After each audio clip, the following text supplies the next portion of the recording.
Welcome to Toffee TV. I'm joined in the studio by Scott Richards, who's come all the way over from Kelowna, Western Canada. there Yeah. to have a chat with us. Not just to have a chat with us, but he has come over and he is going to have a chat with us. It's a big part of it, yeah. Well, you know, ahead of Everton against Brighton at the at Hill Dickinson Stadium. Yeah. Need to get rid of this Sunday. But Scott, obviously, over in Canada, but not born and bred in Canada. No, I'm from the Wirral originally, so I only moved over to Canada 4 years ago now. And the voice has already got the Scouse stroke Canadian, West Coast Canadian, and it drops in and out, and yeah, it's a very strange way to be speaking. It's mad. It's mad. So obviously, big match goer before you moved over. Yeah, I had my season ticket from 05, 06. I actually got one of the half season tickets at Christmas that season. Yeah. So imagine if they were a thing now. Yeah, I went all the way through till the Allardyce season, because that literally just broke me, mate. I spent that second half of that season, as most of us did, turning up and being like, probably want us to lose here. And like at a certain point, it's like, I don't think I can re-up at that kind of thing. Yeah. And then that was the exact season that the waiting list started. So basically I dropped out and then this enormous waiting list started. So I have a season ticket again now for the new stadium. It's incredible. Yeah. What brought about the move then? Loads of things, to be honest, mate. But the pandemic was the big one. So it was kind of like, we'd always thought about moving, me and my wife Jen. And then when we hit the pandemic, it was like, all right, do we actually want to be here? Do we actually want to spend our lives here? Oh, okay, yeah. So yeah, we decided to move to Canada. It took about a year and a half to get there.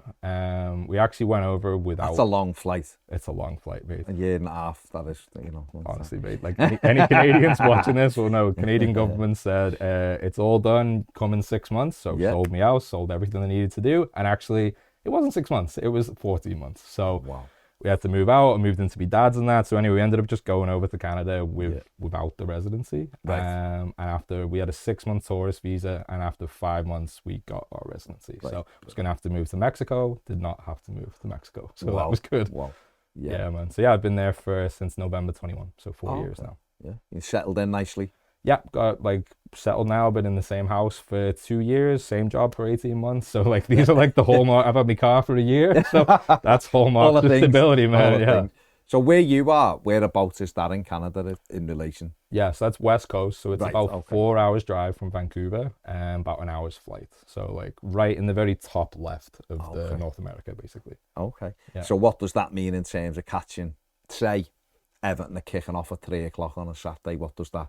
What's that sort of commitment to you? It's rough. It's 8 hours. So 3 o'clock is 7 a.m. Right. Midday games are 4 a.m. So for the last game at Goodison, me and my wife stayed up all night to watch that one. For the Bournemouth game, that was 8 a.m. my time. Yeah.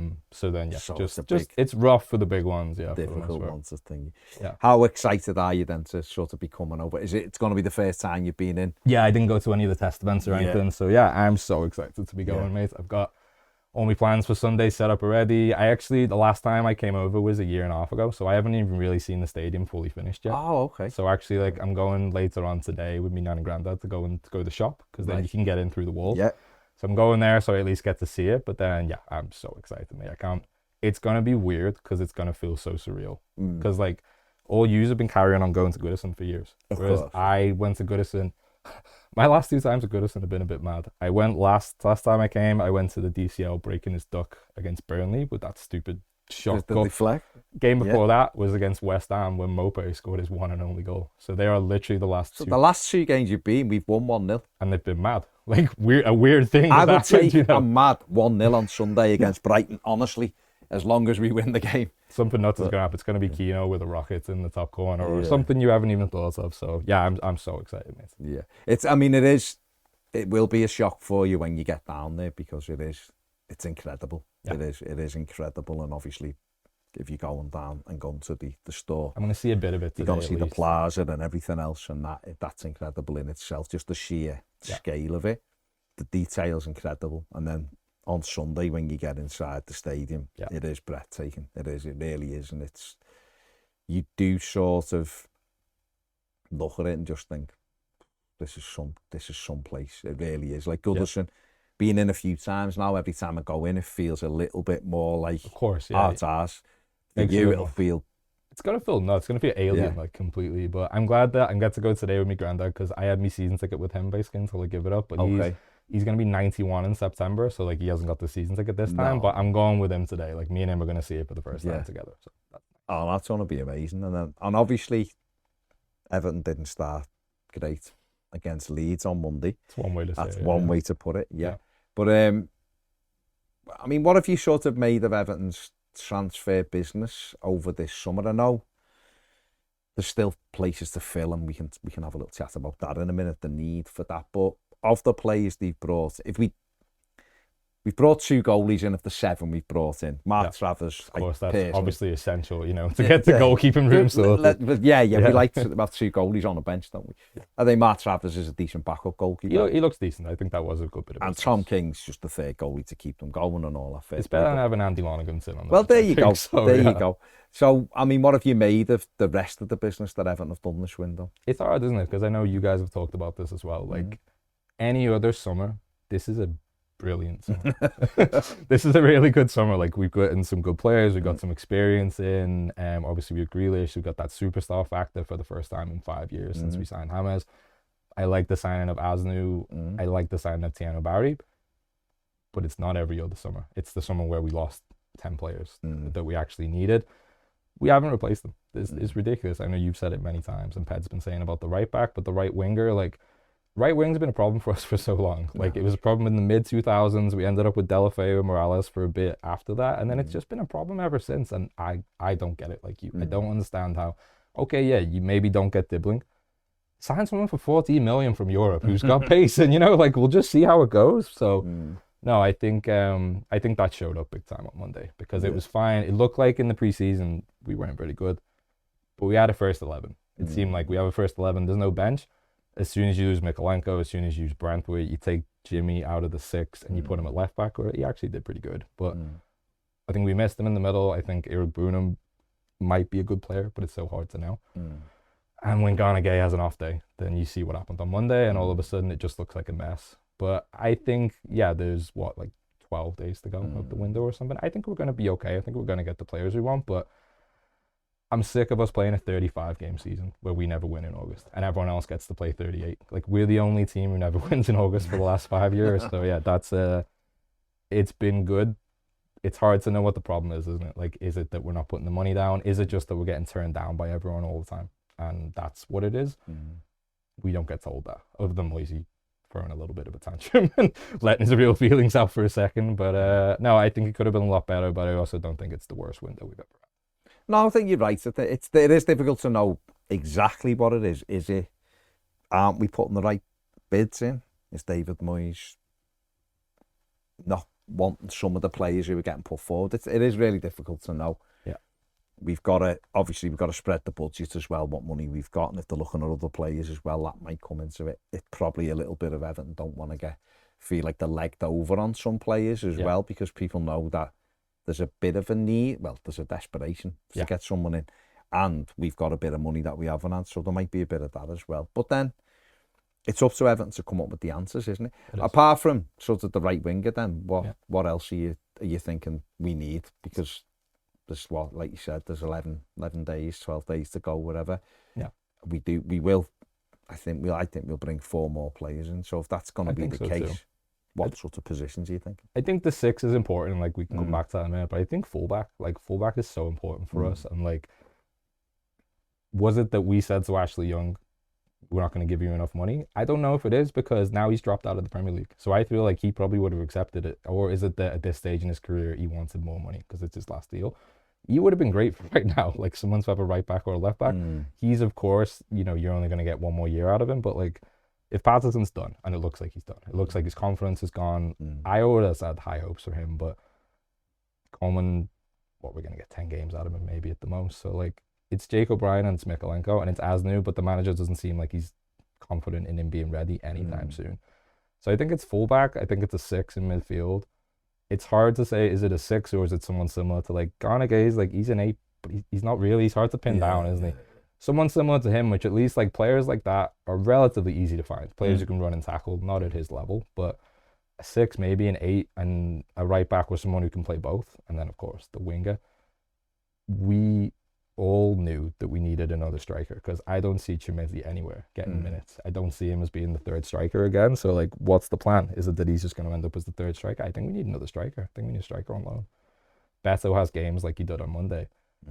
It seems like the Beto of on the dice, where you're just like, this fella's never going to do it. He's not ready. But then he has games where he plays well. Tieno Barry, maybe he's going to be ready in the next couple of months, but also maybe he's not. Maybe it takes 4 months before he gets up to speed. So probably striker, midfielder, a right back or a left back, and a winger, which, that's the four, isn't it? That's 4 or 5. It is.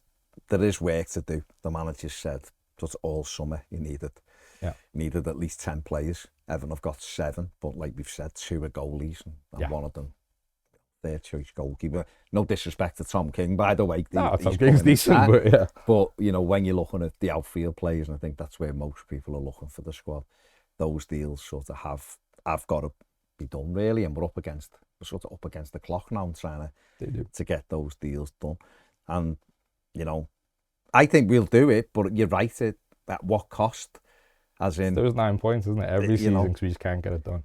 But we could end up beating Brighton. That's true. We're sitting here now, going to Wolves, and Wolves aren't great, and getting a result at Wolves, and then we get some players in, everyone will be like, that's not actually a bad start. The Leeds thing has really knocked people's confidence. Because it was so bad. The first half was really poor. Just confirms, like I saw you guys saying earlier in the week, it confirms like every bad feeling that we had over the summer.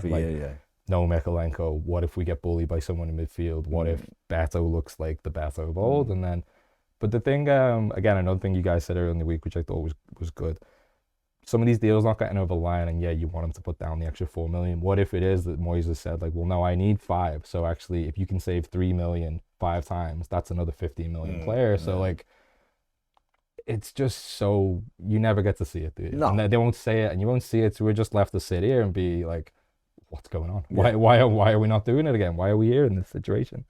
So yeah, it's difficult. Moving just before we finish, looking ahead, obviously you've got the game and the excitement around that, seeing the stadium, and the atmosphere is going to be incredible and all of that on Sunday. What are you looking for as well as we go through the season, and what are you thinking Everton's aim should be really this season? Because it's easy to go, get into Europe, but we have only just sort of, I think we've got to get a steady base level. But how do you look at it? Or do you think, why not get into Europe? What are you thinking? I think getting into Europe is a good goal. And maybe we can get there. But even like aside from that, one thing that I'm excited for, which we haven't had for a few years, we've got some development projects again. So like, what's Tieno Barry going to look like now compared to what he looks like in April? And in April, is he going to look like, oh my God, like he's actually a really good player? Same with Asnu. Don't really have that for anyone else right now. But like, it's been a while since we've had someone like Delfeu or someone like that who can be like, okay, cool, like what's he going to turn into? Instead of like pretty much all the signings of the last 4 years, it's like what you see is what you get. You've signed this player, he's not really going to get much better. You hope he doesn't get worse. So then that's like a good point. Being excited about like the little things aside from the results. But then I think considering what Moyes did last year with none of his players and the players on the floor and the motivation and stuff, like I can't see why we shouldn't be able to push for the top half, and whether that means Conference League. It'd be nice to just go to the Conference League and just batter some people next year and have some fun away days. But I think it's going to be a good year still, even with what happened on Monday. I think it's important that we all see progression. And that might mean being in a European race, because that can be. I mean, last year we were still actually in a European race with about 3 games to go. I know that crazily was just because of the way it went, and if teams lost. It didn't end up like that, of course. It didn't, but even like a cup run, if we could, just a bit of a deep cup run. I just think we've got to see where we look and we go, I can see it. I can see what we're doing now, and we're edging closer. And if we can get a couple more next summer, I think Evertonians a lot will go, I can see it, and I'm good with it. And obviously, the ownership group and all that, they've got to demonstrate we're moving forward off the pitch as well. And if we all feel like we are travelling forward for the first time in a while, it'll unite more fans, I think. So, and when Evertonians are united, it's really, it's an unstoppable force almost, or it's certainly a very, very powerful force. Definitely, like, as part of that then, like, a nice little, at some point, an unbeaten home run, to give that to the new stadium, to be like, okay, we've just done 6 games unbeaten, and now there's that aura a little bit, it's starting to come back, instead of like, we're both playing an away game, which is what it's going to feel like on Sunday for the most part. Like we're playing an away game, Brighton are playing an away game. It's going to take a little while, I think. But that's, again, though, that's on us, though, isn't it? We'll have 50,000 of us, and there'll be just, 3,000 of them. It's up to us to make it like a home game, isn't it? True. You're right, to the feel, for you especially. For me especially, will be like you're in a different stadium watching Everton. Completely. But at least you've all been there 3 or 4 times now. So then, but that will come, and it's up to the fans. There's some great displays going to be there as well at the weekend. I can't wait for that, mate. I can't wait for the coach welcome, like just all of it. Like watching that on TV for the last 2 or 3 years and being so far away from everything. Like you guys played such an important part in making me, and I know all the other Evertonians around the world, feel like we're closer than we are, because it's been rough. Like for the time to be away from the country for these last 3 or 4 years, it's literally like, what if I tell you, the country's the club's imploding in front of my eyes here. So yeah, to see some positivity, to be part of it, to just be, in the mixer on Sunday and be part of it. I'm really looking forward to it. Well, have an amazing time. Thanks, enjoy going down with your granddad. Enjoy seeing it, built, and then enjoy every minute on Sunday, because it's going to be amazing. Big thanks to Scott for coming in and giving us his story from watching Everton, the other side of the world, basically. Is right. So, let us know what you think in the comments section below. Thanks for watching. See you later.